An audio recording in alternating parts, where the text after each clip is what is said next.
இயேசுவின் இனிய நாமத்தில் வாழ்த்துக்கள். மீண்டுமாக துளிர்க்கும் வசனம் நிகழ்ச்சிக்கு உங்களை அன்போடு வரவேற்கிறேன். மற்றும் ஒரு செய்தியோடு உங்களை சந்திக்கிறதுல மிக்க மகிழ்ச்சி. இன்றைக்கு பார்க்குற செய்தியில நம்ம நியாயப்பிரமாணத்தின் சாபம் அப்படின்னா என்ன அப்படின்னு பார்க்க போறோம். பல நேரத்துல நமக்கு ஆசீர்வாதம்னா என்ன, சாபம்னா என்னன்னு நமக்கு தெரிய மாட்டேங்குது. பல நேரத்துல நாம் சாபத்தை ஆசீர்வாதம் என்று நினைத்து கொண்டிருக்கிறோம். ஆண்டவர் நம்மை ஆசீர்வதிக்கிறார்ன்றது அந்த ஆசீர்வாதம்னா என்ன, சாபம்னா என்னன்னு நமக்கு தெரியாம இருக்குது. ஏன்னா நியாயப்பிரமாணத்தை கை கொள்ளாதவர்களுக்கென்று ஒரு ஒரு குறிப்பிட்ட சாபம் வேதத்துல கொடுக்கப்பட்டிருக்கு. அதை பத்தி கொஞ்சம் இன்னைக்கு டீட்டெயிலா பார்க்கலாம்னு நினைக்கிறேன். ஏன்னா இதெல்லாம் சாபமா அப்படின்னு கூட அறியாதவர்களாக நம்ம இருக்கிறோம். அப்போ இந்த சாபத்தெல்லாம் ஆண்டவர் தான் இது கொடுக்குறாரு, இது எனக்கு ஆசீர்வாதம் அப்படின்னு சொல்லி நம்ம அதை ஏற்றுக்கொண்டு இருக்கிறோம். இன்றைக்கு அதெல்லாம் சாபம். இதுல இருந்துலாம் நமக்கு ஆண்டவர் இயேசு கிறிஸ்துவின் சிலுவை மரணம் நமக்கு விடுதலை கொடுத்திருக்கிறது என்பதான் பார்க்க போறோம். யோவான் 19ஆம் அதிகாரம் 30ஆம் வசனத்துல இயேசு காடியை வாங்கின பின்பு முடிந்தது என்று சொல்லி தலையை சாய்த்து ஆவியை ஒப்பு கொடுத்தார்னு வருது. இப்போ முடிந்தது அப்படின்னு சொல்றாரு. என்ன முடிந்தது அப்படிங்கிறது தான் இன்றைக்குள்ள செய்தியில நம்ம பார்க்க போறோம். கலாத்தியர் 3ஆம் அதிகாரம் 10ஆம் வசனத்துல இருந்து 14ஆம் வசனம் வரைக்கும் வாசிக்கிறேன். இதுல நியாயப்பிரமாணத்தின் சாபம் எப்படி நீங்குச்சுன்றத அழகா எக்ஸ்பிளைன் பண்ணியிருக்காரு பவுல். நியாயப்பிரமாணத்தின் கிரியைக்காரராகிய யாவரும் சாபத்துக்குட்பட்டிருக்கிறார்கள். நியாயப்பிரமாண புஸ்தகத்தில் எழுதப்பட்டவைகள் எல்லாம் செய்யத்தக்க அவைகளில் நிலைத்திராதவன் எவனோ அவன் சபிக்கப்பட்டவன் என்று எழுதியிருக்கிறது. நியாயப்பிரமாணத்தினாலே ஒருவனும் தேவனிடத்தில் நீதிமான் ஆகிறதில்லை என்று வெளியரங்கமாயிருக்கிறது. ஏனெனில் விசுவாசத்தினாலே நீதிமான் பிழைப்பான் என்று எழுதியிருக்கிறது. நியாயப்பிரமாணமோ விசுவாசத்துக்குரியதல்ல, அவைகளை செய்கிற மனுஷனே அவைகளால் பிழைப்பான். மரத்திலே தூக்கப்பட்ட எவனும் சபிக்கப்பட்டவன் என்று எழுதியிருக்கிறபடி கிறிஸ்து நமக்காக சாபமாகி நியாயப்பிரமாணத்தின் சாபத்துக்கு நம்மை நீங்களாக்கி மீட்டுக் கொண்டார். ஆபிரகாமுக்கு உண்டான ஆசீர்வாதம் கிறிஸ்து இயேசுவினால் புறஜாதிகளுக்கு வரும்படியாகவும் ஆவியை குறித்து சொல்லப்பட்ட வாக்கு தத்தத்தை நாம் விசுவாசத்தினால் பெரும்படியாகவும் இப்படி ஆயிற்று. இதுல பார்த்தா முதல் லைன்ல ஒரு பயங்கரமான ஸ்டேட்மெண்ட் கொடுக்கிறாரு. நியாயப்பிரமாணத்தின் கிரியைக்காரராகிய யாவரும் சாபத்துக்கு உட்பட்டு இருக்கிறார்கள். அதாவது நியாயப்பிரமாணத்தின்படி செய்கிறவர்கள் அனைவரும் சாபத்துக்கு உட்பட்டு இருக்கிறார்கள் வருது. ஏன்னா நியாயப்பிரமாணத்தில் கொடுக்கப்பட்ட எல்லாவற்றையும் செய்யத்தக்கதாக அதிலே நிலைத்திராதவன் சபிக்கப்பட்டவன். சரி, ஒரு நாள் இன்னைக்கு ஃபுல்லா முடிச்சுட்டேன், எல்லா நியாயப்பிரமாணத்துல உள்ள அந்த 10 கட்டுல மட்டும் இல்ல, அதுக்கு பிறகு கொடுக்கப்பட்ட எல்லாத்தையும் நான் செய்து முடிச்சிட்டேன் அப்படின்னு கிடையாது. இதுல நிலைத்து இருக்கணும், அப்படி இல்லைன்னா சபிக்கப்பட்டவன் என்று எழுதி இருக்கிறதே அப்படின்னு சொல்றாரு. பழைய ஏற்பாட்டுல இருந்து காட்டுறாரு. இப்போ நியாயப்பிரமாணத்தை நம்ம கை கொள்றதுனால யாரும் நீதிமானாக்க முடியாது. ஏன்னா விசுவாசத்தினாலே நீதிமான் பிழைப்பான்னு சொல்லி எழுதி இருக்குது. அதனால நியாயப்பிரமாணத்தை வச்சு ஒருத்தனும் நீதிமான் பிழைக்க முடியாது, ஒருத்தனும் நீதிமான் ஆக முடியாது அப்படிங்கறத சொல்றாரு.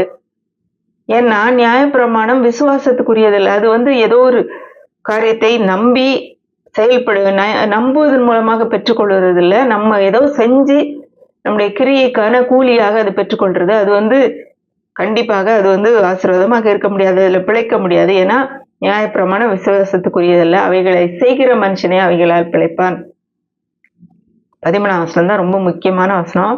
மரத்திலே தூக்கப்பட்ட எவனும் சபிக்கப்பட்டவன் என்று எழுதியிருக்கிறபடி கிறிஸ்து நமக்காக சாபமாகி நியாயப்பிரமாணத்தின் சாபத்துக்கு நம்மை நீங்களாக்கி மீட்டு கொண்டார். ஆபிரகாமுக்கு உண்டான ஆசீர்வாதம் கிறிஸ்து இயேசுவினால் பிரஜாதிகளுக்கு வரும்படியாக இப்படி நடந்தது. இப்போ எப்படி அந்த சாபம் போச்சு? நியாயப்பிரமாணத்தின் கிரியைக்காரருக்கெல்லாம் சாபம்னு சொல்லியிருக்கு. அந்த சாபம் எப்படி போச்சு? கிறிஸ்து நமக்காக சாபம் ஆனதுனாலே சிலுவை மரத்திலே தூக்கப்பட்டவன் சபிக்கப்பட்டவன் என்று எழுதினபடி கிறிஸ்து நமக்காக சாபம் ஆனதினாலே நியாயப்பிரமாணத்தின் சாபம் நமக்கு நீங்களாக்கிருச்சு. ஏன்னா அப்பதான் ஆபிரகாமுக்கு உண்டான ஆசீர்வாதம் நமக்கு வாக்கு தத்தத்தின் மூலமாக விசுவாசத்தின் மூலமாக நம்ம பெற்றுக்கொள்ள முடியும். அதனாலதான் இப்படி ஆயிடுச்சுன்னு சொல்லி விளக்குறாரு. இன்னைக்கு இந்த சாபத்தெல்லாம் எதெல்லாம் சாபம் அப்படிங்கிறத இன்னைக்கு புரிஞ்சுக்க போறோம். அதுக்குரிய ஆசீர்வாதமான வார்த்தைகள் வேதத்துல என்ன கொடுத்துருக்குன்றதை நம்ம பார்க்க போறோம். உபாகமம் 28:1-14 வரைக்கும் பாத்தீங்கன்னா ஆசீர்வாதம் கொடுக்கப்பட்டிருக்கு. 15-68ஆம் வசனம் வரைக்கும் விலாவாரியாக சாபத்தை டிஸ்கிரைப் பண்ணியிருக்கு. இப்போ இது எல்லாமே நமக்கு இருக்கக்கூடாது. ஏன்னா நம்ம கிறிஸ்து இயேசுவினாலே இந்த சாபத்துக்கு நீங்களாக்கி மீட்கப்பட்டிருக்கிறோம் என்பது நமக்கு தெரியணும்.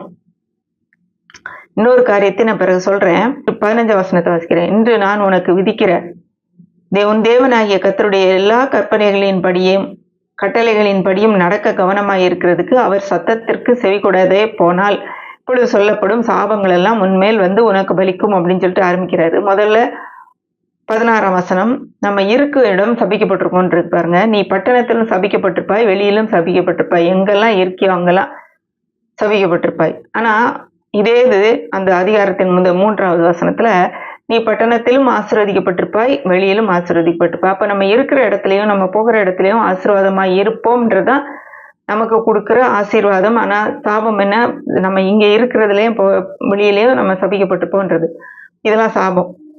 அடுத்தது 17ஆம் வசனத்துல, உன் கூடையும் உன் மாப்பு செய்கிற உன் தொட்டியும் சபிக்கப்பட்டிருக்கும். அப்போ நம்ம சாப்பிட்ற சாப்பாடு வைக்கிற சாப்பாடு வீட்டில் நம்ம ஸ்டோர் பண்ணி இருக்கிறவர்களை நம்ம ஃப்ரிட்ஜு நம்முடைய பாத்திர பண்டங்கள்ல இருக்கிற எல்லாமே சபிக்கப்பட்டிருக்கும் கொடுத்துருக்கு. ஆனால் அதுக்கு 5ஆம் வசனத்துல என்ன கொடுத்துருக்கு, அதுக்கு நேர்மாறாக ஆசீர்வாதம் கொடுத்துருக்கு. உன் கூடையும் உன் மாப்பு செய்கிற உன் தொட்டியும் ஆசீர்வதிக்கப்பட்டிருக்கும். பாருங்க, அது அப்படியே ஆப்போசிட்டா அந்த சாபத்துல வருது. அப்போ நம்ம வீட்டில் வைத்திருக்கிற பொருட்கள், சாப்பாட்டு ஜாமான்கள் எல்லாமே ஆசீர்வதிக்கப்பட்டிருக்கும். அதுதான் ஆண்டவருடைய ஆசீர்வாதம்ன்றது நமக்கு தெரிஞ்சிருக்கணும். அடுத்தது 18ஆம் வசனம், உன் கற்பத்தின் கனியும் உன் நிலத்தின் கனியும் உன் மாடுகளின் பெருக்கமும் ஆடுகளின் மந்தைகளும் சபிக்கப்பட்டிருக்கும். இது 18ஆம் வசனம். இதுக்கு ஆசீர்வாதம் எப்படி வருது, உன் கற்பத்தின் கனியும் நிலத்தின் கனியும் உன் மாடுகளின் பெருக்கமும் ஆடுகளின் மந்தையும் ஆகிய உன் மிருக ஜீவன்களின் பலனும் ஆசீர்வதிக்கப்பட்டிருக்கும். அப்போ இது நம்ம என்ன சொல்லலாம், நம்முடைய பிள்ளைகள். அடுத்தது நிலத்தின் கனினா நம்முடைய உழைப்பு. அடுத்தது மாடுகளின் பெருக்கம், மாடுகளின் மந்தை, இதெல்லாமே நம்முடைய உழைப்பு, சேமிப்பு எல்லாமே சபிக்கப்பட்டிருக்கும்ன்றாங்க. அப்போ நம்முடைய வாழ்க்கையில காணப்படுகிற குறைவுகள், நம்முடைய வேலையில விருத்தி இல்லாம இருக்குது, குடும்பத்துல ஆசீர்வாதம் இல்லாம இருக்குது, இது எல்லாமே சாபம். இப்போ அதுக்கு ஏற்கனவே ஆசீர்வாதமான வார்த்தைகள் கொடுக்கப்பட்டிருக்கிறது. இப்போ இப்படிப்பட்ட குறைவுகள் நமக்கு இருக்குமானால் கிறிஸ்து அதுல இருந்து நம்மை விடுதலை ஆக்கி விட்டார்ன்றது நமக்கு தெரியணும். அடுத்தது 19ஆம் வசனம், 28-19, உபாகமம், நீ வருகையிலும் சபிக்கப்பட்டிருப்பாய், போகையிலும் சபிக்கப்பட்டிருப்பாய். அப்போ அதுக்கு நேர்மாறாக 6ஆம் வசனத்துல என்ன போட்டிருக்கு, நீ வருகையிலும் ஆசீர்வதிக்கப்பட்டிருப்பாய், நீ போகையிலும் ஆசீர்வதிக்கப்பட்டிருப்பாய். அப்ப பாருங்க, ஆண்டவருடைய விருப்பம் நம்ம ஆசீர்வாதமா இருக்க வேண்டும் என்று. ஆனா அந்த கட்டளை நியாயப்பிரமாணத்தின் காலத்துல நீங்க இதன்படி செய்யலைன்னா இப்படிதான் நடக்கும் அப்படின்னு சொல்லி, ஏன்னா அந்த கட்டளைகளின் அடிப்படையில தான் அது ஒரு கண்டிஷனல், இப்படி செஞ்சாதான் நான் அப்படி செய்வேன் அப்படின்னு சொல்லி ஆண்டவர் கொடுத்திருந்தாரு. ஆனா நம்ம அதுல இருந்து விடுதலையாக்கப்பட்ட பிறகு கூட இன்னுமே அந்த ஒரு அடிமைத்தனத்துக்குள்ளே கிடக்கிறோம். அதை தான் காட்ட விரும்புகிறேன். இப்படிப்பட்ட காரியங்கள் நமக்கு இருக்குமானால் அதுல இருந்து நாம் விடுதலை ஆகியிருக்கிறோம். அதனால நாம் ஆசீர்வாதத்துக்குரியவர்கள், நாம் வருகையிலும் போகையிலும் ஆசீர்வதிக்கப்பட்டிருப்போம் என்கிற அந்த எண்ணம் நமக்கு இருக்கணும். இன்னும் பாருங்களேன், நல்ல டீட்டெயிலா ஆண்டவர் கொடுத்திருக்கிறாரு. அதாவது ஒரு குழப்பமான ஒரு சூழ்நிலை கூட ஆண்டவர்கிட்ட இருந்து வரல, அது சாபம்ன்றது நமக்கு தெரிஞ்சிருக்கணும்.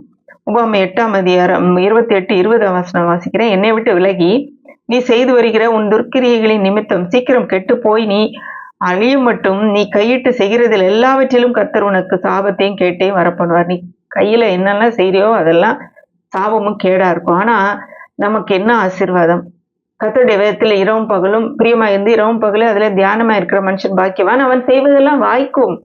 இப்போ வாய்க்கிறது தான் நமக்கு. அப்போ நம்ம இந்த இப்படி வாய்க்கலைன்னா நம்ம என்ன நினைக்கணும், அது சாபம், இல்ல நான் கையை வைக்கிறதெல்லாம் ஒண்ணும் விளங்காம போகும்னு சொன்னீங்கன்னா கண்டிப்பா அது சாபம். அதுல இருந்து நாம் விடுதலை ஆக்கப்பட்டிருக்கோம். நமக்கு செய்வதெல்லாம் வாய்க்கும்ன்றதா நமக்குன்றத முதல்ல நம்ம அறிந்து கொள்ள வேண்டும். அடுத்தது கொள்ளை நோய் பத்தி போட்டிருக்கு 21ஆம் வசனம். ஏன்னா இந்த டீட்டெயிலா நான் ஏன் இன்னைக்கு நான் பேசணும்னு நினைக்கிறேன்னா, எதெல்லாம் சாபம் எது ஆசீர்வாதம்ன்றது நமக்கு தெளிவாக தெரியல. இன்னைக்கு ஆண்டோட பிள்ளைகள் நிறைய பேர் கூட வியாதியெல்லாம் ஆசீர்வாதம்னு நினைக்கிறோம். ஆனா இங்க என்ன போட்டிருக்கு பாருங்க, மனக்குழப்பம் கூட ஆசீர்வாதம் இல்லை, அது சாபம் போட்டிருக்கு. 21ஆம் வசனத்துல, நீ சுதந்திரிக்கும் தேசத்தில் கர்த்தர் உன்னை நிர்மூலமாக்க மட்டும் கொள்ளை நோய் உன்னை பிடித்து கொள்ள பண்ணுவார். கொள்ளை நோயே உனக்கு வரும்னு போட்டிருக்கு. அடுத்து இங்க பாருங்க 22ல, கர்த்தர் உன்னை ஈழையினாலும் காய்ச்சலினாலும் உஷ்ணத்தினாலும் எரிபந்தத்தினாலும் வறட்சியினாலும் கருக்காயினாலும் விஷப்பணியினாலும் பாதிப்பார். நீ அழியும் மட்டும் இவைகள் உன்னை பின்தொடரும். அப்போ இதுல இங்கிலீஷ்ல நமக்கு சில காரியங்கள் புரியல. ஈழை, காய்ச்சல், காய்ச்சல்னா ஃபீவர் தெரியுது, இல்லைன்னா அது டிபி மாதிரின்னு சொல்றாங்க. இன்ஃப்ளமேஷன், அப்புறம் வந்து பஞ்சம், அதே மாதிரி பனி, விஷப்பனி, அந்த மாதிரி காரியங்கள்னாலே உன்னை இது பண்ணுவார், பாதிப்பார்னு வருது. அப்போ இதெல்லாம் சாபம், கொள்ளை நோய் சாபம். அப்ப நமக்கு அதுக்குரிய ஆசீர்வாதமான வார்த்தை இருக்குதா? இருக்குதே வேதத்துல. வாதை உன் கூடாரத்தை அணுகாது. அதுக்கு முந்தின வசனத்துல பழக்கும் கொள்ளை நோய்க்கும் உன்னை தப்பு வைப்பாருன்னு இருக்கு. அப்போ ஆண்டவர் தப்பு வைக்கிறாரு. தப்பு வைக்கிறது தான் நமக்கு ஆசீர்வாதம். அப்ப இந்த கொள்ளை நோய் சாபம். கொள்ளை நோய் எனக்கு ஆண்டவர் கொடுத்த ஒரு ஆசீர்வாதம். இதை நான் அனுபவிக்கணும்னு நினைக்காதீங்க. அப்புறம் இயற்கையை பத்தி வருது பாருங்க. இயற்கையை கூட அது ஒரு சாபம் என்று நம்ம சில காரியங்கள் கொடுக்கப்பட்டிருக்கு. 23ஆம் வசனத்திலிருந்து வாசிக்கிறேன். உன் தலைக்கு மேல் உள்ள வானம் வெண்கலமும் உனக்கு கீழுள்ள பூமி இரும்புமாய் இருக்கும். உன் தேசத்து மழையை கர்த்தர் புழுதியும் மண்ணுமாக பெய்ய பண்ணுவார். நீ அழிய மட்டும் அப்படியே வானத்திலிருந்து உன்மேல் இறங்கி வரும். நம்ம வந்து வானம் வெண்கலம்னா அங்கிருந்து மழையே இல்லாம, கீழே ஒன்றும் விளையாம, ஒரு புழுதியும் ஒரு மண்ணுமாக மழை பெஞ்சிச்சுன்னு வைங்க. அது மழை இல்லாம ட்ரையா இருக்கு, காஞ்சி போய் இருக்குன்னா அது சாபம். இப்போ அந்த சாபம் நமக்கு கிடையாது. எது ஆசீர்வாதம்? உபாகம் 28:12 என்ன போட்டிருக்கு? ஏற்ற காலத்திலே உன் தேசத்திலே மழை பெய்யறது ஆசீர்வாதம். நீ கையிட்டும் செய்யும் வேலையெல்லாம் ஆசீர்வதிக்கவும் கர்த்தர் உனக்கு நல்ல பொக்கிஷசாலையாகிய வானத்தை திறப்பார். இப்போ ஆண்டவர் வந்து வானத்தை திறக்கிறாரு. பொக்கிஷசாலையில இருந்து நமக்கு அது ஒரு நல்ல பொக்கிஷசாலை. அப்படி மண்ணும் புழுதியும் போடுற பொக்கிஷசாலை கிடையாது. அப்போ ஆண்டவருடைய பிள்ளைகளாகி நமக்கு இந்த ஆசீர்வாதம் தான் இருக்கு. ஏன்னா கிறிஸ்து நமக்காக சாபமாகி சாபத்திலிருந்து, நியாயப்பிரமாணத்தின் சாபத்திலிருந்து நம்மை விடுதலை ஆக்கிட்டாரு. பகைவர் பார்த்தீங்களா? பகைவர் நமக்கு எதிராக எழும்புகிறது கூட சாபத்துல கொடுக்கப்பட்டிருக்கு. உபாகம் 28:25 உன் சத்துருக்களுக்கு முன்பாக நீ முறிய அடிக்கப்படும்படி கர்த்தர் செய்வார். ஒரு வழியாய் அவர்களுக்கு எதிராக புறப்படுவாய், 7 வழியாய் அவர்களுக்கு முன்பாக ஓடி போவாய். நீ பூமியில் உள்ள எல்லா ராஜ்யங்களிலும் சிதறுண்டு போவாய். இதுல பாருங்களேன், நீ போகும்போது ஒரு வழியா போவாய், 7 வழியா அவங்களுக்கு பயந்து ஓடுவ அப்படின்னு சொல்லி போட்டிருக்கு. அதுக்கு அதே இது ஆசீர்வாதம். அதுக்கு நேர் எதிர்மாறாக பாருங்க 7ஆம் வசனம். உனக்கு விரோதமாய் எழும்பும் உன் சத்துருக்களை கர்த்தர் உனக்கு முன்பாக முறிய அடிக்கப்படும்படி ஒப்பு கொடுப்பார். ஒரு வழியாய் உனக்கு எதிராக புறப்பட்டு வருவார்கள், 7 வழியாய் உன்னை விட்டு ஓடி போவார்கள், உனக்கு முன்பாக ஓடி போவார்கள். நமக்கு எது ஆசீர்வாதம்? நமக்கு எதிராக வர்றவங்க 7 வழியா ஓடி போவாங்க, அதான் ஆசீர்வாதம். அதை நம்ம நம்பணும், அதை விசுவாசிக்கணும். ஏன்னா நமக்காக ஒருவர் நியாயப்பிரமாணம் முழுவதையும் செய்து அதன் சாபத்தை எடுத்து சிலுவையில மரத்துல தொங்குனதுனாலே நமக்கு அந்த ஆசீர்வாதம் வருகிறது அப்படின்னு சொல்லி நமக்கு தெரியணும். அடுத்தது பாருங்களேன், 28 உபாகம் 28:26 உன் பிணம் ஆகாயத்து பறவைகளுக்கும் பூமியின் மிருகங்களுக்கும் இரையாகும், அவைகளை விரட்டுவாரில்லாதிருப்பார்கள். அப்புறம் ஏற்கனவே நம்ம வந்து சில வியாதிகளை பார்த்தோம். அதோட இன்னும் 2 வியாதிகள் போட்டிருக்காரு 27. நீ குணமாகாதபடிக்கு கர்த்தர் உன்னை எகிப்தின் எரிபந்தமான பருக்களினாலும் மூல வியாதியினாலும் சொறியினாலும் சிறங்கினாலும் அதிப்பார். இதுல பாருங்களேன், குணமாகாத வியாதிகள் சொல்றாரு. ஆனா ஆண்டவர் வந்து இது பின்னாடி வர்ற காரியங்கள்ல எகிப்திற்கு வந்த வியாதிகள் ஒன்றும் நான் வரவிட மாட்டேன் அப்படின்னு சொல்றாரு. அப்போ நானே உன் பரிகாரின்னு சொல்றாரு. அதுதான் நமக்குரிய ஆசீர்வாதம். இந்த இது நமக்கு கிடையாது. அடுத்தது பாருங்களேன், கர்த்தர் 28:28 கர்த்தர் உன்னை புத்தி மயக்கத்தினாலும் குருட்டாட்டத்தினாலும் மன திகைப்பினாலும் வாதிப்பார். குருடன் அந்தகாரத்தில் தடவி திரிகிறது போல நீ பட்டப்பகலில் தடவி கொண்டு திரிவாய். உன் வழிகளில் ஒன்றும் உனக்கு வாய்க்காதே போகும். உதவி செய்யவர் இல்லாமல் நீ என்னாலும் ஒடுக்கப்படுகிறோம் பறி கொடுக்கணும் இருப்பா. இதுல மனநோய், ஒரு தெளிவில்லாத ஒரு புத்தி மயக்கம், இந்த மாதிரி காரியங்கள்லாம் வருது. இதெல்லாம் வந்து சாபத்துல கொடுத்திருக்கு. ஆனா நமக்கு தேவன் என்ன கொடுத்திருக்கிறாரு? தேவன் நமக்கு பயமுள்ள ஆவியை கூடாமல் பலமும் அன்பும் தெளிந்த புத்தி உள்ள ஆவி கொடுத்துருக்கு. புத்தி மயக்கம்லாம் நமக்கு கிடையாது. இப்போ ஆசீர்வாதம் எது, சாபம் எது? இப்ப புத்தி மயக்கம், ஒரு குருட்டாட்டம், மன திகைப்பு, ஆங்ஸைட்டின்னு சொல்றோம்ல, நமக்கு திடீர்னு பயத்துல நம்ம செயல்பட முடியாம ஆயிருது, அதெல்லாமே சாபம். அதுல இருந்து நமக்கு விடுதலை ஆயிருக்கு. அதனால நம்ம இப்படிலாம் இருந்ததுன்னா ஆண்டவர் அதுல இருந்து நமக்கு விடுதலை கொடுத்திருக்கிறாரு. இதெல்லாம் எனக்கு இருக்கக்கூடாது, நான் இதுல இருந்து வெளியே வந்துருவேன், ஏன்னா ஆண்டவர் எனக்கு சுகத்தை கொடுக்கிறார் என்பதை நம்ம எடுத்துக்கொள்ளணும். இதெல்லாம் சாபம். அப்புறம் பாருங்க, பிறர் நம்மளுடையதை அனுபவிப்பாங்கன்றதுக்கு சில வசனங்கள் இருக்கு. நான் எல்லாத்தையும் டீட்டெயில வாசிக்க விரும்பல, ஏன்னா 68 வசனம் இருக்கு, அதை அவ்வளோத்தையும் வாசிக்க முடியாது. உபாகம் 28 30லேருந்து 31 என்ன சொல்லப்பட்டிருக்குன்னா, ஒரு ஒரு பெண்ணை நியமிப்பாய், வேற ஒருவன் அவளை அனுபவிப்பான். அப்புறம் வந்து ஒரு வீட்டை கட்டுவ, அதுல நீ குடியிருக்க மாட்ட. திராட்சை தோட்டத்தை நட்டுவ, அதுல உள்ள பலனை நீ புசிக்க மாட்ட. அப்படி சொல்லுது. அப்போ நம்முடையதை நாம் அனுபவிக்க விடாமல் மற்றவர்கள் அனுபவிப்பது அது ஒரு சாபத்துல கொடுக்கப்பட்டிருக்கு. ஆனா நமக்கு அந்த சாபம் கிடையாது. அப்படிப்பட்ட யாராவது நம்முடையதை யாராவது வைத்துக் கொண்டிருந்தார்களானால் அது நமக்கு இருக்கக்கூடாது. நம்ம வந்து சத்துருக்களின் வாசல்களை சுதந்திரிப்போம்ன்றத நமக்குரிய ஆசீர்வாதம். அதை நம்ம மனசுல வச்சுக்கணும். இது சாபம். அடுத்தது 28, 32 33 என்ன கொடுக்கப்பட்டிருக்குன்னா, நம்முடைய குமாரரும் குமாரத்திகளும் அந்நிய ஜனங்களுக்கு ஒப்பு கொடுக்கப்படுவார்கள். உன் கையில் பலன் இல்லாத இருக்கும், உன் நிலத்தின் பலனை அந்நியர்கள் புசிப்பார்கள் அப்படின்னு வருது.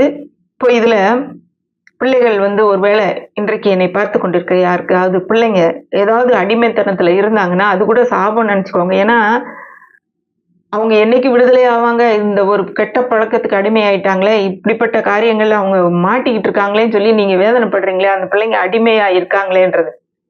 சில தவறான பழக்கங்கள், ஒரு இதுல இருந்து விடுதலை வர முடியாம இருக்கிறாங்களே, அது வந்து ஒரு சாபன்றது நமக்கு தெரிஞ்சிருக்கணும்.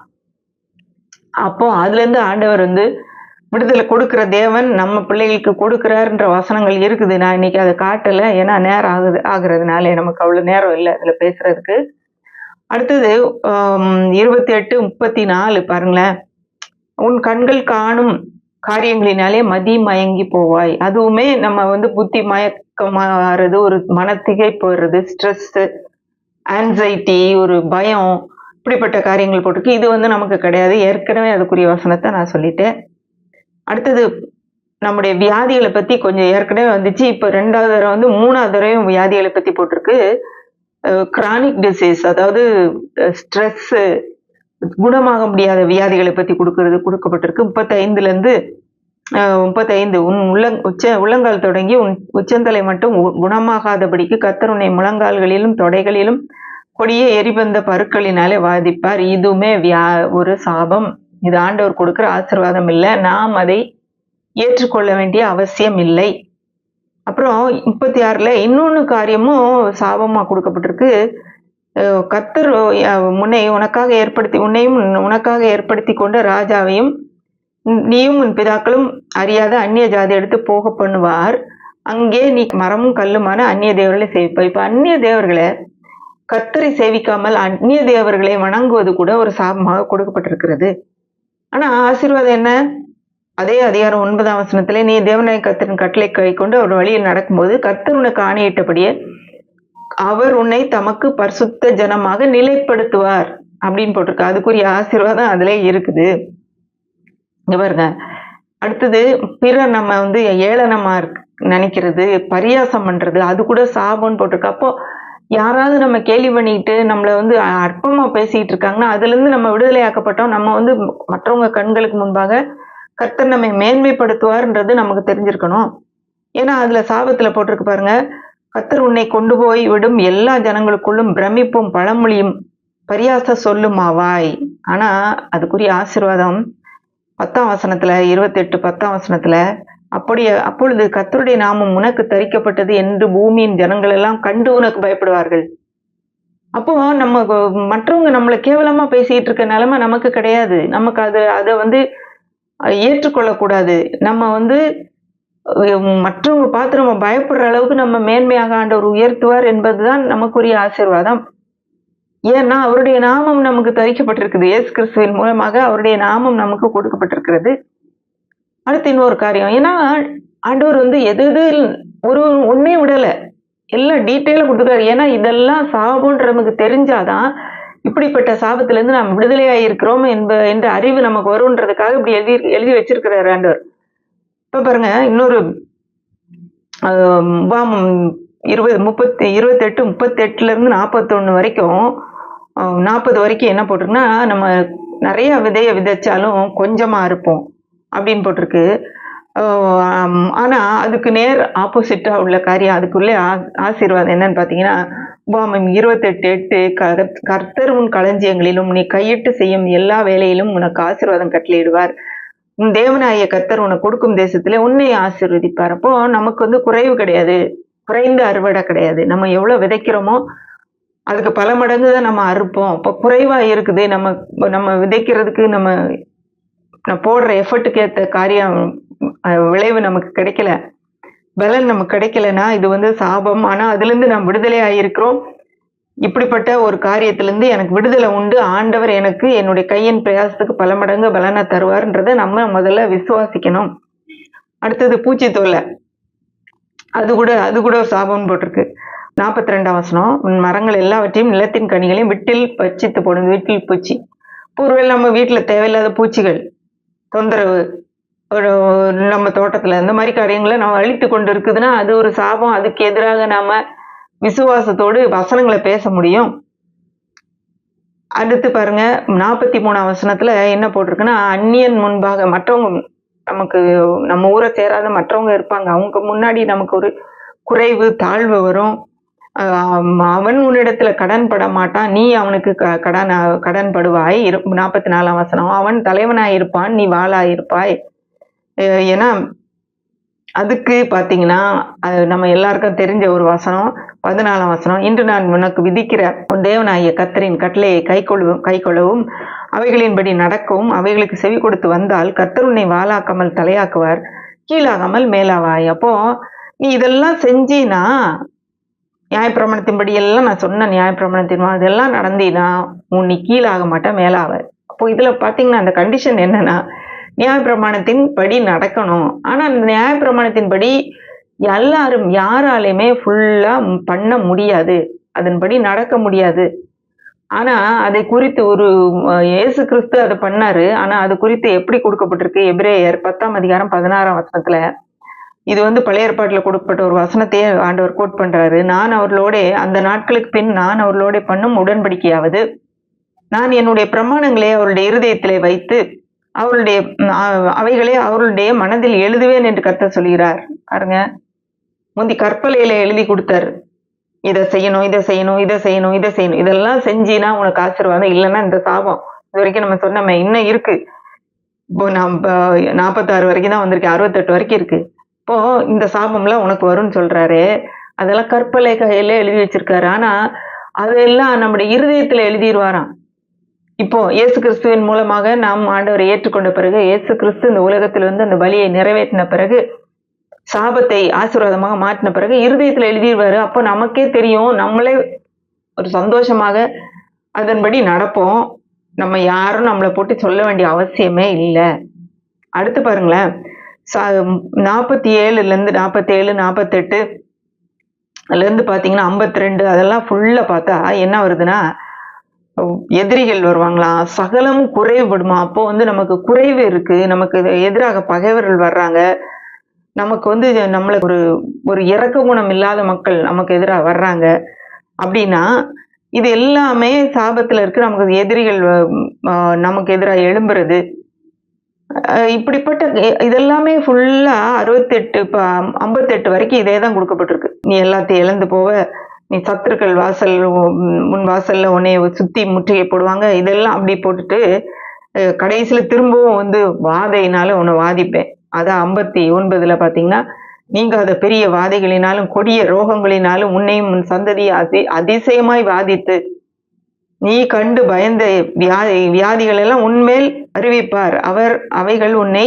பற்றி கொள்ளும் அப்படின்னு போட்டிருக்கு. ஆனா இதுல பாருங்களேன், யாத்திராமம் 15ஆம் அதிகாரம் 26ஆம் வசனத்துல எப்படி போட்டிருக்கு, நீ உன் தேவனாகிய சத்தத்தை கவனமாய் கேட்டு அவர் பார்வைக்கு செம்மையானவைகளை செய்து அவர் கட்டளைகளுக்கு செவி கொடுத்து அவர் நியமங்கள் யாவையும் கை கொண்டால் நான் எகிப்தியருக்கு வரப்பண்ணின வியாதிகளில் ஒன்றையும் உனக்கு வரப்பண்ணேன், நானே உன் பரிகாரியான கர்த்தர். இது எந்த இடத்துல கொடுக்கப்பட்டது? எகிப்துல இருந்து வெளியே வந்தோடனே அவங்களுக்கு தண்ணி இல்லைன்னு சொல்லும்போது அவங்களுக்கு ஒரு இடத்துல தண்ணி இருக்குது, அதை குடிக்கிறாங்க, கசப்பா இருக்கு. அப்போ ஒரு மரத்தின் கொப்பை எடுத்து போட சொல்றாரு மோசைய. போட்ட உடனே அது வந்து மதுரமாகுது. அது குடிச்ச உடனே அந்த இடத்துல ஆண்டவர் கொடுக்கிற ஒரு வசனம் தான் இது, நானே உன் பரிகாரி. அவர் தான் நம்முடைய பரிகாரின்னு ஹீல் பண்றவர், நம்முடைய மருத்துவர் அவர். இப்போ நம்முடைய மருத்துவராக அவர் இருக்கும்போது எகிப்தியருக்கு வருகிற எந்த வியாதியும் உனக்கு வரப்பண்ணேன்றாரு. இதுக்கு முன்னாடி சொன்ன எல்லா வியாதியும், இத்தனை வியாதியை தான் அடிக்கடி சொல்றாரு. இப்போ நம்ம பல சமயங்களில வியாதியை வந்து தேவன் கொடுக்குற ஆசீர்வாதம் நினைக்கிறோம். ஆனா இதுல போட்டிருக்குது, நான் எந்த வியாதியும் வரப்பண்ண மாட்டேன். பழைய ஏற்பாட்டிலே போட்டிருக்கு, நானே உன் பரிகாரியாகிய கர்த்தர். ஜனக்குறைவு, அதாவது நம்ம ஆள் குறைஞ்சிட்டே போறது, மற்ற இது எல்லாமே வந்து தத்தளிக்கிற இருதயம், அதாவது ஆன்சைட்டி ஏற்கனவே சொன்னது. இதெல்லாமே திரும்ப திரும்ப வருது. ஆனா இது இது எல்லாம் சாபம். ஆனா ஆசீர்வாதம் என்ன? உபாகமம் 26:19 நான் உண்டு பண்ணின எல்லா ஜாதிகளை பார்க்கிலும் புகழ்ச்சியிலும் கீர்த்தியிலும் மகிமையிலும் உங்களை சிறந்திருக்கும்படி செய்வேன் என்று நான் சொன்னபடியே நீ உன் தேவனாகிய கர்த்தரான எனக்கு பரிசுத்த ஜனமாயிருப்பாய் என்றும் அவர் இன்று உனக்கு சொல்லுகிறார் அப்படின்னு சொல்லி போட்டிருக்க. அப்போ அதுல நீ என்னுடைய ஜனமாயிருப்ப, நான் சொன்னபடியெல்லாம் செஞ்சா. ஆனா நம்ம சொன்னபடியா செய்யணும்? ஏசு ஒருத்தர் செஞ்சுட்டாரு. அவரை விசுவாசிப்பதன் மூலமாக நாம் அந்த ஆசீர்வாதங்களை நம்ம பெற்றுக்கொள்கிறோம். இன்னும் போகுது, சந்தேகம் வரும், திகில் வரும் அப்படிலாம் போட்டிருக்கு. அப்போ சந்தேகம், திகில், குழப்பம், ஒரு ஸ்ட்ரெஸ்ஸு, மன திகைப்பு, ஒரு தெளிவற்ற தன்மை, இதெல்லாமே நம்ம மனதுல வர்ற காரியங்கள் கூட சாபம் அப்படின்னு சொல்லி கொடுக்கப்பட்டிருக்கு. இப்போ இப்படிப்பட்ட காரியங்களிலிருந்தும் தேவன் நம்மை விடுவித்திருக்கிறார். இதெல்லாம் நம்ம வந்து இது வந்து ஏதோ ஒண்ணு நமக்கு வந்து இதுக்கு வந்து விடையே இல்லை, இதுல இருந்து ஆண்டவர் விடுதலை கொடுக்கவே முடியாது, இது வந்து கண்டிப்பா இப்படிதான் நம்ம போகணும் அப்படின்னு நம்ம நினைச்சிட்டு இருந்தோம்னா, இதுல இருந்து ஆண்டவர் விடுதலை கொடுத்திருக்கிறாரு. எப்படிப்பட்ட வாக்குத்தத்தங்களை நம்ம கொடுக்கிறாருன்னு பாருங்க. ஏசாயா 41:10 நீ பயப்படாதே, நான் உன்னுடனே இருக்கிறேன், திகையாதே, நான் உன் தேவன், நான் உன்னை பலப்படுத்தி உனக்கு சகாயம் பண்ணுவேன், நீதியின் வலது கரத்தினால் உன்னை தாங்குவேன். அடுத்தது நான் இது ஒரு சில 2-3 வசனங்களை தான் காட்டுறேன். ஏசாயா 46:4 உங்கள் முதிர் வயது வரைக்கும் நான் அப்படி செய்தேன், இனிமேலும் நான் உங்களை தாங்குவேன், நான் அப்படி செய்து வந்தேன், இனிமேலும் நான் ஏந்துவேன், சுமப்பேன், தப்புவிப்பேன். சங்கீதம் 112:7 துர்ச்செய்தி கேட்கிறதுனால் பயப்படான், அவன் இருதயம் கர்த்தரை நம்பி திடனாயிருக்கும். அதுல தத்தளிக்கும் இருதயம் அப்படின்னு சொல்லி வருது. ஒரு பயத்துல தத்தளிக்கிற இருதயம் வந்திருக்கு. ஆனா இது வந்து கர்த்தரை நம்பி திடனாயிருக்கிற இருதயம் நமக்கு இருக்குது. கடைசி வசனம், அதாவது 28:68 எப்படி இருக்குன்னா, நீ காணாதிருப்பாய் என்று நான் உனக்கு சொன்ன வழியாய் கர்த்தர் உன்னை கப்பல்களில் எகிப்துக்கு திரும்ப கொண்டு போக பண்ணுவார், அங்கே உன் சத்துருக்களுக்கு வேலைக்காரராகவும் வேலைக்காரிகளாக விற்கப்படுவீர்கள், உங்களை கொள்வாரும் இல்லாதிருப்பார்கள். இதுல ஒரு பெரிய ஆச்சரியம்னா, நீங்க அடிமைகளா கொண்டு போனா உங்களை வாங்குறதுக்கு கூட ஆள் இருக்க மாட்டாங்க. அவ்வளவு ஒரு கேவலமான நிலைமைக்கு நீங்க போயிருவீங்க, உங்களை வாங்குறதுக்கு ஆள் இல்லாம. ஆனா நமக்கு அப்படி இல்லைங்க. நான் 2 வசனம் வாசிக்கிறேன். 1 கொரிந்தியர் 6:20 கிரயத்துக்கு கொல்லப்பட்டீர்களே, ஆகியால் தேவனுக்கு உடையவளாகிய உங்கள் சரீரத்தினாலும் ஆவியினாலும் தேவனை மகிமைப்படுத்துங்கள். 1 கொரிந்தியர் 7:23 நீங்கள் கிரயத்துக்கு கொல்லப்பட்டீர்கள். இப்போ கிரயத்துக்கு கொல்லப்பட்டீர்கள்னா ஒரு பெரிய விலை கிரயம் நமக்காக செலுத்தப்பட்டிருக்கிறது. இயேசு கிறிஸ்துவின் விலையேறப்பட்ட ரத்தத்தை சிந்தி அவர் நம்மை மீட்டு கொண்டிருக்கிறார். நாம் இப்பொழுது அவருடைய சொத்து. நம்ம யாரும் விலைக்கு வாங்கல, ஐயோ தேடாம கிடக்குறாங்க, விரும்பப்படாதவங்களா இருக்கிறாங்க, யாரும் வாங்க மாட்டாங்க, வேஸ்ட், குப்பை, அப்படி கிடையாது. ஒரு தேவனே நமக்காக தன்னுடைய குமாரனை அனுப்பி ரத்தத்தை சிந்தி நம்மளை மீட்டு கொண்டிருக்கிறார். அப்ப எவ்வளவு விலை மதிப்புள்ளவர்களாக நம்ம இருக்கிறோம். இப்போ நம்ம எல்லாமே பார்த்தீங்கன்னா இருக்கிற இடத்துல, நம்ம பயணத்துல, இதெல்லாம் போட்டிருக்கு. இது எல்லாமே சாபத்தையும் சொல்றேன், அதே இது ஆண்டவர் ஆசீர்வாதத்தையும் கொடுக்குறாரு. இது எல்லாமே நம்ம அதையும் 2 இதையும் யோசிச்சு பார்க்கணும். இதெல்லாம் சாபம், அப்ப இது எனக்கு கிடையாது. இயேசு கிறிஸ்துவின் மூலமாக நான் இதுல இருந்து விடுதலையாகி ஆசீர்வாதத்துக்கு நேரா வந்திருக்கேன்னு நமக்கு தெரியணும். இருக்கும் இடம், நம்முடைய பயணம், அதாவது நம்ம செய்யற கிரியைகள் வாய்க்காம போறது, கொள்ளை நோய், இயற்கை நமக்கு விரோதமா வர்றது, பகைவர் எழும்புறது, கட்டிகள், சொறி, சிரங்கு, மனநோய், மற்றவர்கள் நம்முடைய பொருட்களை மற்றவங்க அனுபவிக்கிறது, உடல் முழுசும் வாதை, அடிமைத்தனம், பூச்சி பிரச்சனை, மற்றவங்க நம்மளை கேலி பண்றது, குறைந்த அறுவடை, மற்றவங்க அந்நியன் முன்பு தாழ்வு, நம்ம கடன்காரங்களா இருக்கிறது. ஆனா கடன்காரங்களா இருக்கிறதுக்கு நமக்கு என்ன வசனம் கொடுக்கப்பட்டிருக்கு? நீயோ கடன் வாங்காதிருப்பாய், அநேக ஜாதிகளுக்கு கடன் கொடுப்பாய். அப்போ அந்த ஆசீர்வாதம் நமக்குரியது. தத்தளிக்கு இருதயம், சோர்ந்து போகிற கண்ணு, மனசஞ்சலம், திகில், இதெல்லாமே இது எல்லாமே நமக்கு வந்து சாபம். இந்த சாபத்திலிருந்து இயேசு கிறிஸ்து நமக்கு விடுதலை கொடுத்து விட்டார். இயேசு காடியை வாங்கின பின்பு முடிந்தது என்று சொல்லி தலை சாய்த்து ஆவியை ஒப்பு கொடுத்தார்னு பார்க்குறோம். இப்போ அடுத்து ஏற்கனவே நான் சொன்ன வசனம் தான். கலாத்தியர் 3:13 மரத்திலே தூக்கப்பட்ட எவனும் சபிக்கப்பட்டவன் என்று எழுதியிருக்கிறபடி கிறிஸ்து நமக்காக சாபமாகி நியாயப்பிரமாண சாபத்துக்கு நம்மை நீங்களாக்கி மீட்டு கொண்டார்னு பார்க்குறோம். ஆனா இதுல ஒரு பெரிய ஒரு காரியத்தை நான் கடைசியில சொல்லி முடிக்க விரும்புறேன். இது நியாயப்பிரமாணத்தின் சாபம். இந்த நியாயப்பிரமாணம் யாருக்காக கொடுக்கப்பட்டது? இஸ்ரவேலுக்காக கொடுக்கப்பட்டது.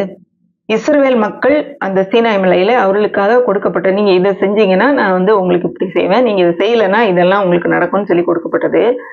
ஆனா கிறிஸ்து நமக்காக சாபமாகி நியாயப்பிரமாண சாபத்திலிருந்து விடுதலை ஆக்கிட்டாரு. இப்போ சாபம்லாம் என்னன்னு பார்த்தோம்.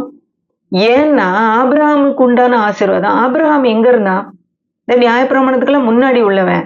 இப்போ இந்த நியாயப்பிரமாணத்துக்கும் நம்ம இந்த நியாயப்பிரமாணத்துக்கு அடியில வரமாட்டோம். ஏன்னா நம்ம இஸ்ரவேலர்கள் கிடையாது. ஆனா ஆபிரகாமின் சந்ததியார். அப்படிங்கும்போது அவனுக்குரிய ஆசீர்வாதம் நமக்கு வந்துடும். ஏன் நான் அந்த சாபங்கள் எல்லாம் இன்னைக்கு காட்டினேன்னா, பல சமயங்களில இப்படிப்பட்ட காரியங்கள் தேவனால் வருகிறது என்று சொல்லி நம்ம நினைச்சுக்கிட்டு இருக்கோம். ஆனா இயற்கை கூட தவறான காரியங்களை, அதாவது எதிர்மறையான காரியங்களை இயற்கையாக கூட நடக்கும்போது கூட அது கூட சாபம்னு போட்டிருக்கு. அப்ப இதுல இருந்தெல்லாம் தேவன் நமக்கு விடுதலை கொடுத்திருக்கிறார் என்ற அறிவு நமக்கு வரும்போது, நமக்கு இருக்கிற தேவன் கொடுத்திருக்கிற ஆசீர்வாதமான வார்த்தைகளை கிறிஸ்துவின் மூலமாக பெற்றுக்கொள்வதற்கு விசுவாசத்தோடு ஆண்டவர் கொடுத்திருக்கிறதை நம்ம பெற்றுக்கொள்றதுக்கு முயற்சி செய்வோம். அதனாலதான் நான் இந்த காரியத்தை உங்களுக்கு டீட்டெயிலா நான் சொல்லணும்னு நினைச்சது. ஏன்னா இப்படிப்பட்ட காரியங்கள்ல இருந்து நமக்கு விடுதலை இருக்குது. இது யார் கொடுத்த சாபம்? இஸ்ரவேல் கொடுத்த சாபம். ஆனா சாபம்னா என்னன்றதை இன்னைக்கு நம்ம தெரிஞ்சுக்கிட்டோம். இப்படிப்பட்ட காரியங்கள் நம்முடைய வாழ்க்கையில இன்றைக்கு இருக்குமானால், நம்முடைய குடும்பத்துல நமக்கு அறிமுகமானவர்களே இல்ல நமக்கே இருக்குமானால், இன்றைக்கு தேவன் அவற்றிலிருந்து நமக்கு விடுதலை கொடுத்துட்டான்றத நம்புங்க. இன்றைக்கு என்னுடைய சத்தத்தை கேட்டுக்கொண்டு இருக்கிற ஒவ்வொருவருக்கும் இப்பொழுதே அந்த விடுதலை வருது. விசுவாசத்தோடு அதை நீங்க ஏற்றுக்கொள்ளுங்க. ஆண்டவர் கண்டிப்பாக இன்றைக்கு அதுல இருந்து விடுதலை கொடுக்கிறார். அப்படி கண்களை மூடி நம்ம ஜெபிக்கலாம். அன்புள்ள ஆண்டவரே, இந்த அருமையான நேரத்துக்காக நன்றி நன்றி நன்றி சுவாமி. ஆண்டவரே, என்னை பார்த்து கொண்டிருக்கிற ஒவ்வொருவரையும் உடைய நாமத்தினாலே நான் ஆசீர்வதிக்கிறேன்ப்பா. ஆண்டவரே, நீங்க மரத்திலே தொங்கி நியாயப்பிரமாணத்தின் சாபத்துக்கு எங்களை நீங்களாக்குனீங்களே. ஏன்னா கிறிஸ்து எங்களுக்காக சாபமானார் என்று வேத வாசனம் சொல்லி இருக்கிறதே. ஆண்டவரே, இன்றைக்கு நாங்க பார்த்த இத்தனை காரியங்களும் ஆண்டவரே நியாயப்பிரமாணத்தின் சாபங்கள். இப்படிப்பட்ட சாபங்கள் இன்று என்னை பார்த்து கொண்டிருக்கிற யாருக்காவது இருக்குமானால் சுவாமி, இந்த நாளிலே ஆண்டவரே உம்முடைய நாமத்தினாலே கர்த்தாவே அவர்கள் விடுதலை ஆனார்கள் என்பதை கர்த்தாவே நான் பேசுறேன். ஏன்னா நீர் ஏற்கனவே அதை விடுதலை சம்பாதித்து வைத்து விட்டீர். ஆசீர்வாதத்துக்கு மட்டுமே அவர்கள் சுதந்திரவாளிகள் என்பதை நான் அறிவிக்கிறேன்ப்பா. இனிமேல் ஒருபோதும் அவர்கள் குறைவாகவோ ஆண்டவரே கடன் பிரச்சனையிலோ அல்லது வியாதியிலோ இருக்க வேண்டிய அவசியம் இல்லை. ஆண்டவரே, அதுல இருந்து நீங்க விடுதலை கொடுத்துட்டீங்கன்றதை அவங்க எடுத்துக்கொண்டு ஆண்டவரே தங்களுடைய விசுவாசத்தோடு ஏற்றுக்கொண்டு ஆண்டவரே அறிக்கை செய்து சுவாமி உம்மிடத்திலிருந்து அந்த ஆசீர்வாதத்தை பெற்றுக்கொள்றதுக்கு நீங்க உதவி செய்யுங்க. தொடர்ந்து உங்களுடைய கிருபை கூட இருக்கட்டும். அவர்களை ஆசீர்வதிங்க, வழி நடத்துங்க. இயேசுவின் மூலம் கேட்கிறோம் பிதாவே. ஆமென்.